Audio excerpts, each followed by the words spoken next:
Remplis-nous de toi, Saint-Esprit de Dieu. Nous avons besoin de ta présence. Alléluia. Nos cœurs nous faillent soif de ta présence, Saint-Esprit. Inonde-nous de toi. Remplis-nous de toi. Remplis ce lieu de ta gloire, Seigneur. Alléluia. Ta présence, Seigneur. Ta présence, Seigneur. Alléluia. Oh, nous voulons ta présence, Jésus. Nous désirons ta présence, Seigneur. Alléluia. Que nous soyons plus sensibles à ta présence, que nous vivions les merveilles de ta beauté, que nous soyons plus sensibles à ta présence, que nous vivions les merveilles de ta beauté. Alléluia, Alléluia, notre Seigneur, notre Sauveur, notre Rédempteur, notre puissance et notre gloire. Nous bénissons ton Saint-Nom, le Roi des rois. Nous bénissons ton Saint-Nom, les dieux vivants. Nous bénissons ton Saint-Nom, les dieux de grâce. Nous bénissons ton Saint-Nom, les dieux de faveur. Nous bénissons ton Saint-Nom, les dieux de miséricorde, les dieux de puissance et les dieux de notre salut. Merci pour tout ce que tu fais. Seigneur, nous recommandons ce moment entre tes mains, ce moment de partage de ta parole. Nous venons simplement nous soumettre à toi, les dieux de grâce, les dieux de faveur, les dieux de miséricorde en ton Saint-Nom. Nous avons ainsi prié. Amen, Amen, Amen. Bien-aimés, vous tous qui nous accordez audience, nous vous saluons dans le nom merveilleux de notre Seigneur Jésus-Christ. Nous voulons partager la parole de Dieu ce matin par la grâce de notre Seigneur, par la grâce de notre Dieu. Et nous voulons ouvrir nos Bibles dans l'Évangile selon Marc, l'Évangile de Marc au chapitre 24, le verset 26. Marc 24 à 26, nous lisons la parole de Dieu. Oui, nous bénissons les Tout-Puissants, le Roi des rois, les dieux de grâce qui nous accordent la faveur, la bonté et la miséricorde de pouvoir nous tenir devant vous ce matin pour pouvoir partager la parole de Dieu. Dieu est bon, Dieu est merveilleux, Dieu est glorieux.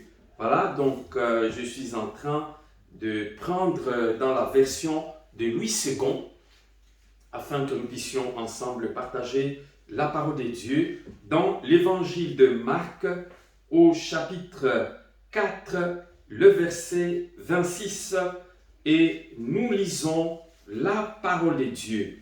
Nous lisons la parole de Dieu. Voici ce que déclare le Sainte Écriture dans le verset 26.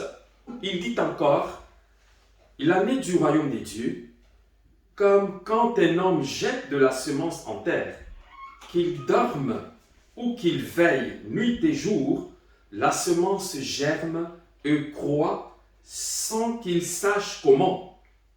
La terre produit d'elle-même d'abord l'herbe, puis l'épi, puis le grain, tout formé dans l'épi, et dès que le fruit est mûr, on y met la faucille, car la moisson est là. » Alléluia. Nous sommes dans ce mois d'avril où nous sommes en train de parler de l'action. Le mois de l'avril dans l'Église des dieux, c'est le mois de l'action.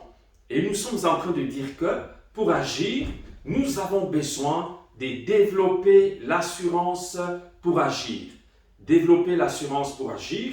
Et nous sommes en train de donner quelques éléments que nous avons appelés quelques conseils pour pouvoir agir.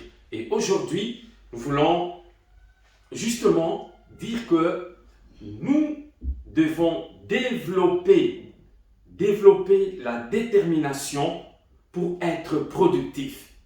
Développer la détermination pour vraiment être productif. Eh bien, c'est ça le message que nous voulons partager avec vous. Développer la détermination. Il faut être déterminé. Si on veut vraiment recevoir, réussir, il faut être vraiment déterminé. Développer la détermination. Développer vraiment la détermination pour agir. Choisir d'être productif. Choisir d'être productif. Et donc voilà, la parole que nous venons de lire nous parle justement de cette parabole qui nous montre comment un homme a travaillé. Comment un homme a travaillé. Il a travaillé, il a arraché les mauvaises herbes, il a préparé la terre, il a arrangé la terre pour que finalement, que cette terre puisse être prête pour la semence. J'aimerais que cette image des agriculteurs puisse nous aider aujourd'hui dans ce temps de notre méditation. Alors, un agriculteur, pour mettre la semence, on ne jette pas la semence dans le désordre. Il y a des principes ou bien il y a un travail en amont qu'il faut faire pour finalement arriver à poser la semence. Voilà, on nous dit que le royaume des cieux, c'est comme ça. Il en est du royaume des dieux, comme quand un homme jette de la semence en terre, comme quand il jette de la semence en terre. Donc pour semer, jeter de la semence, il faut travailler. Il faut travailler. Le travail, c'est un moyen que Dieu nous a donné pour nous rendre productifs. Pour nous rendre productifs. Et même pour nous bénir.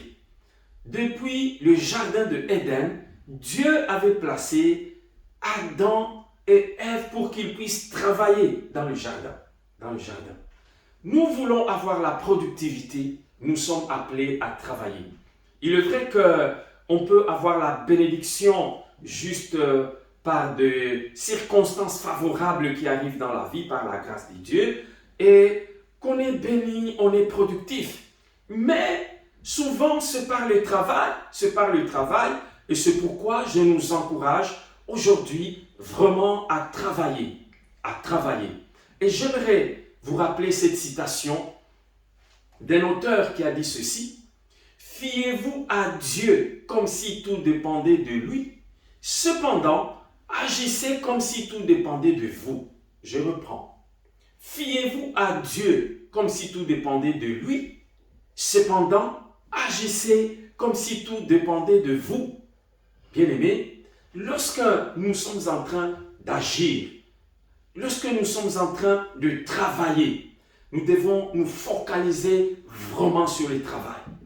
Nous devons fournir tout ce qui est possible. Nous devons donner tout ce que nous devons donner pour le travail que nous sommes en train de faire. Pour le travail que nous sommes en train de faire. Et nous aurons la grâce de Dieu, la bénédiction de Dieu. C'est ça, ce que cette citation nous enseigne. Nous conduit vraiment dans le travail, nous concentrer. Celui qui doit étudier se concentre aux études. Celui qui est dans le ministère se concentre dans le ministère. Celui qui est dans le chant fait des vocalises. Celui qui est dans la musique, il travaille les arpèges ou bien les accords qu'il doit faire. Et donc c'est ça que chacun se développe dans le domaine où il sent son appel avec Dieu. C'est par là que tu vas être productif. C'est par là qu'il y aura la bénédiction. Travailler, travailler et travailler. La prière n'est pas incompatible avec le travail. Je l'ai dit encore en d'autres termes, la prière est compatible avec le travail. La prière est compatible avec le travail.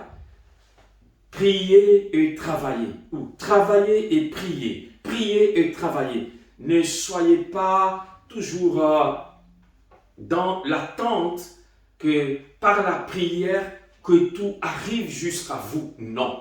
Il y a un travail à faire. Il y a un travail, nous sommes appelés à travailler. Fournir vraiment tout ce que nous pouvons fournir. Tout ce que nous pouvons fournir. Vous savez, même pour que le Seigneur fasse le miracle de la résurrection de Lazare, il a dû demander aux gens de faire ce qu'ils pouvaient faire, c'est-à-dire ôter la pierre. Alléluia.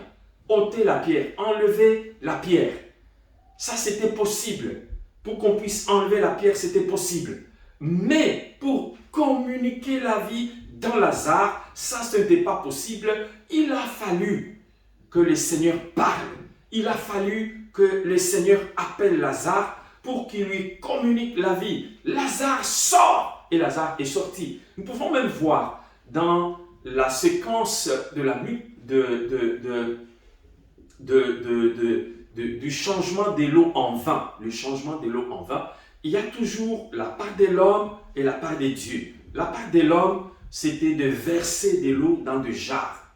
Trouver des jarres, remplissez ce jarre d'eau. Et pendant qu'il remplissait il pouvait remplir ces jarres d'eau et Dieu pouvait changer l'eau en vin. Donc il y a toujours notre part. J'aimerais dire à quelqu'un, fais ce qui est humainement possible et Dieu fera ce qui est impossible. Fais humainement ce qui est possible. Dieu est là. La grâce de Dieu est là. La puissance de Dieu t'accompagne là où tu es, là où tu te trouves. Et Dieu bénira. Et Dieu agira. Et Dieu se manifestera pour la gloire de son nom. Alléluia. Que Dieu nous aide. Que Dieu nous aide dans ses considérations.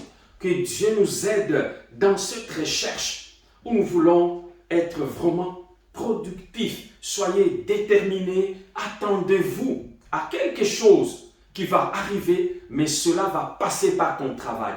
Si tu es étudiant, prends ta matière, commence à étudier dès maintenant. Bientôt, ce sont les examens de fin d'année. Donc, commence à te préparer, commence à étudier. Alléluia, c'est très très capital le travail. Dieu passe par le travail pour pouvoir bénir son peuple. Dieu passe par le travail pour pouvoir bénir ses enfants. Dieu passe par le travail. Dieu passe par le travail. Alléluia. Que Dieu nous aide. Que Dieu nous aide dans ce temps-ci où nous sommes en train d'être déterminés dans l'action pour pouvoir travailler afin que la grâce de Dieu puisse être sur nous, que la grâce de Dieu puisse nous accompagner. Voilà comment nous devons travailler. Comment pouvons-nous travailler? Nous devons travailler dans nos familles. Nous devons travailler dans nos couples. Nous devons travailler dans nos milieux de travail. Parfois, il y a des méthodes de travail, et même que la Bible nous propose. Par exemple, ici, je suis dans 1 Pierre. 1 Pierre chapitre 3. 1 Pierre chapitre 3. 1 Pierre chapitre 3. Et le verset 7. 1 Pierre chapitre 3. Et le verset 7. Voici ce que nous dit la parole de Dieu. Marie, montrez à votre tour de la sagesse dans vos rapports avec vos femmes comme avec un sexe plus faible. Honorez-les comme devant aussi hériter avec vous de la grâce de la vie. Qu'il en soit ainsi afin que rien ne vienne faire obstacle à vos prières. Afin que rien ne vienne faire obstacle à la prière. Je lis ça dans la parole de vie. Voici comment le verset 7 est cité dans la parole de vie. Dans la parole de vie. Ouh là là, ma Bible est passée Je me suis trompé au fait des traductions. Voilà, je vais trouver une bonne traduction. Donc là, je me suis trouvé dans une version en anglais. Donc je reviens à la version en français. Voici ce que dit la parole de Dieu. Et vous, les maris, prenez soin de votre femme dans la vie commune. Les femmes sont plus fragiles. Vous devez en tenir compte. Traitez-les avec respect, puisque, comme vous, elles recevront le don de la vraie vie. Si vous faites cela, rien ne vous arrêtera dans vos prières. Ici, il est question de relations dans le couple. L'objectif ici, c'est ce pouvoir prévenir ou pouvoir garder la prière, les climats de la prière. Et comment on doit travailler dans les couples? Dans le couple ici, on doit travailler avec délicatesse. On doit agir avec délicatesse par rapport à la femme. Et moi je dirais par rapport à son prochain. La Bible nous recommande de ne pas toujours travailler dans la brutalité, travailler dans un climat difficile. Mais la Bible nous enseigne de travailler avec délicatesse. Pourquoi? Pour que nous puissions avoir la possibilité de prier. Que Dieu nous aide dans les relations, que Dieu nous aide dans le travail que nous avons, même dans le couple, avec délicatesse. Dans les foyers, avec délicatesse. Même dans le milieu de travail, avec délicatesse. C'est ça, la sagesse que Dieu nous donne, l'intelligence que Dieu nous donne pour que nous puissions prier. Parce que si nous avons été indélicats, nous avons travaillé avec une délicatesse, nous avons abîmé les climats de la prière. Et comment la bénédiction va arriver au moment où tout est cassé? C'est pourquoi la sagesse de Dieu, la parole de Dieu, nous enseigne à travailler avec délicatesse. C'est très très important. C'est très très capital. C'est très très important de saisir. Faites ce qui est possible pour que la délicatesse, la sagesse et je dirais même le respect des uns et des autres puisse être là. C'est respecté, c'est très très capital, surtout dans les domaines de relations. Chacun aimerait être respecté, chacun aimerait être honoré, s'honorer mutuellement,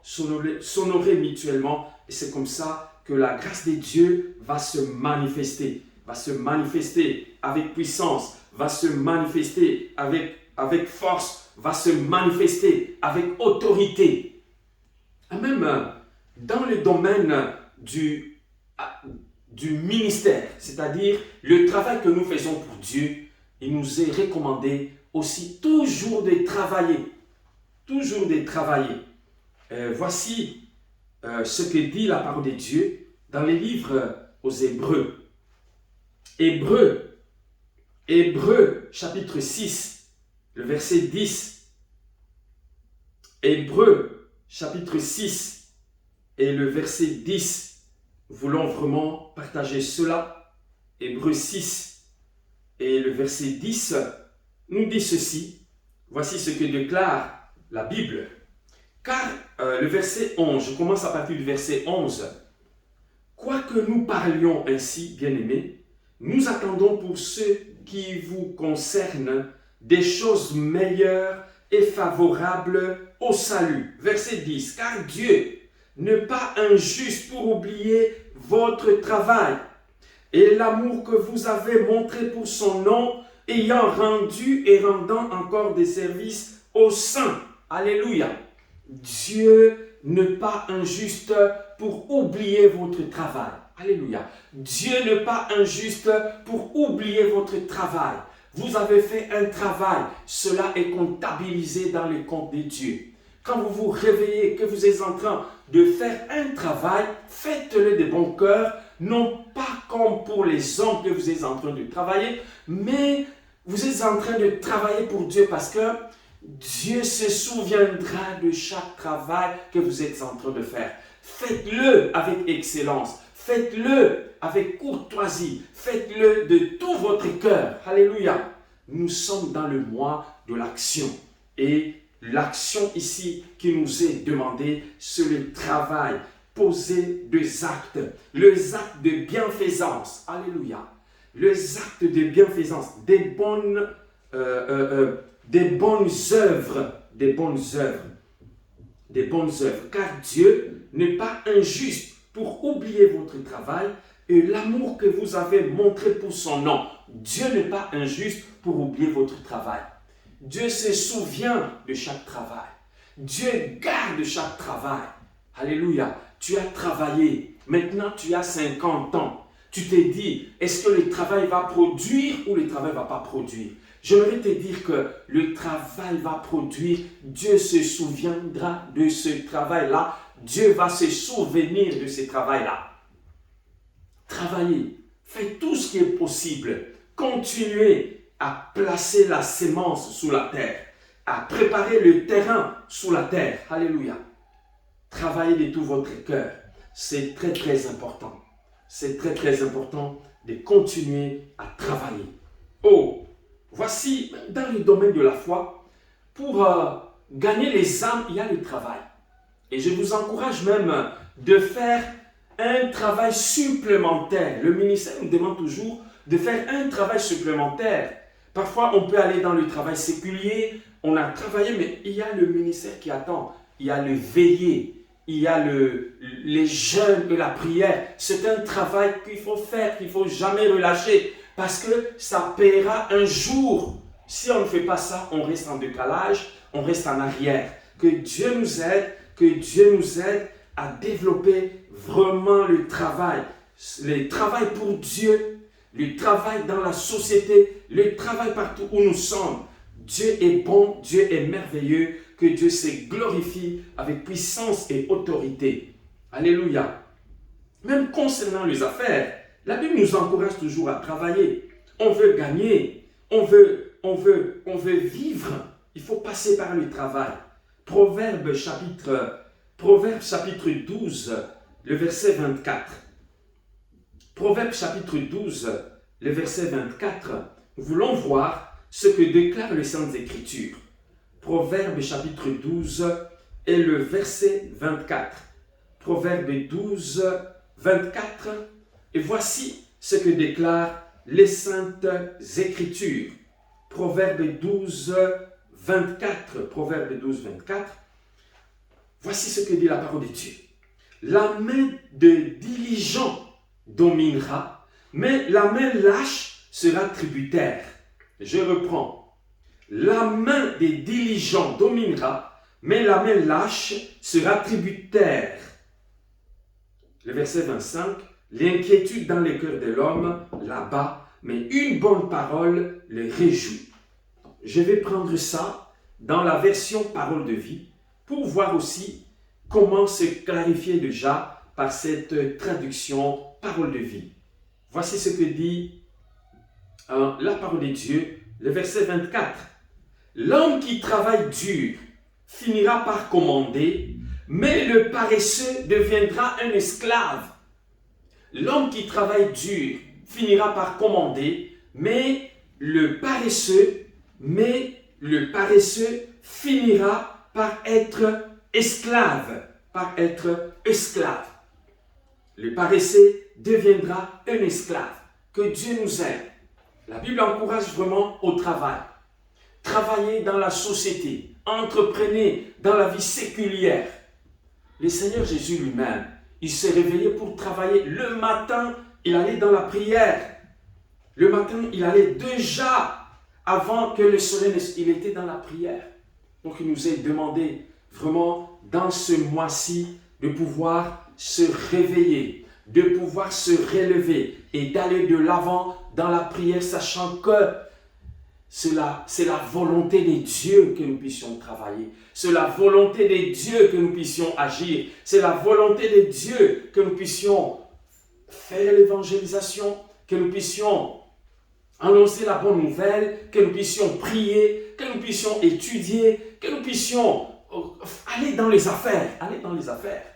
C'est aussi la volonté de Dieu. C'est un moyen par lequel le Seigneur veut bénir ses enfants. C'est un moyen par lequel on va devenir productif. On va devenir productif. Et j'aimerais revenir dans Marc, là où nous avons commencé, le chapitre 4 et le verset 26. Là où nous sommes toujours. Marc, chapitre 4, le verset 26. Je vais reprendre la version Louis II. Marc, chapitre 4, et le verset 26,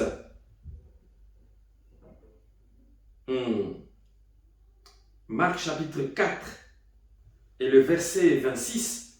Et voici ce que dit la parole de Dieu.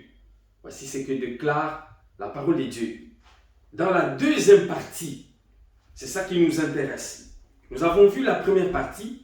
Il dit encore, il en est du royaume des dieux comme quand un homme jette de la sémence en terre. Nous avons dit que l'homme a travaillé pour jeter de la sémence. Verset 27. Qu'il dorme ou qu'il veille nuit et jour, la sémence germera. Et croit sans qu'il sache comment. La terre produit d'elle-même d'abord l'herbe, puis l'épi, puis le grain, tout formé dans le pis. Alléluia.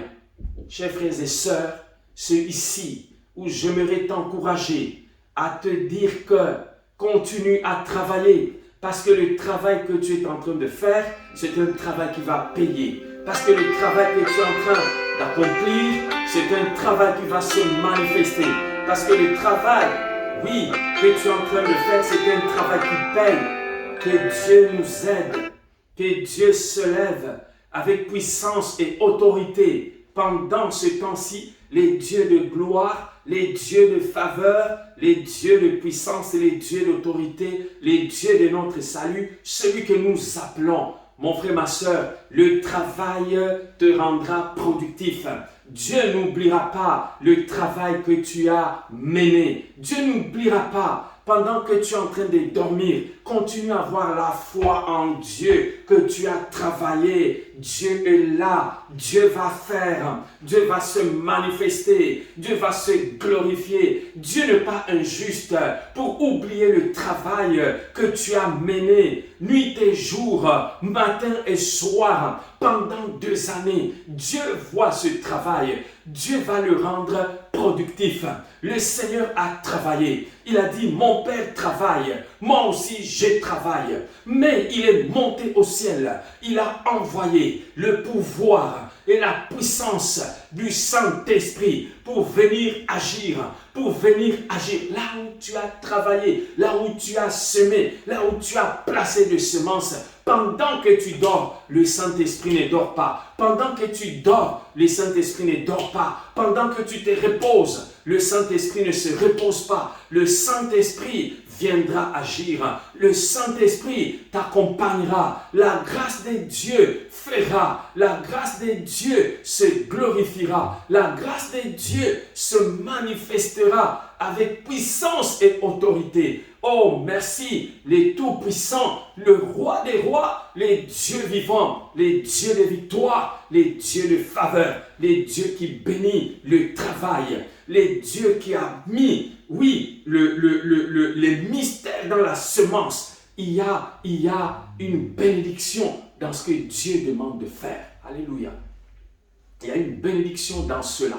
J'aimerais aujourd'hui, dans ce mois d'avril, le mois d'action, que tu puisses retenir et saisir cela, que nous avons un Dieu qui bénit, que nous avons un Dieu qui agit, que nous avons un Dieu qui se manifeste avec puissance, un Dieu qui se glorifie, un Dieu qui domine les tout-puissants, le roi des rois, les dieux de grâce, les dieux de faveur.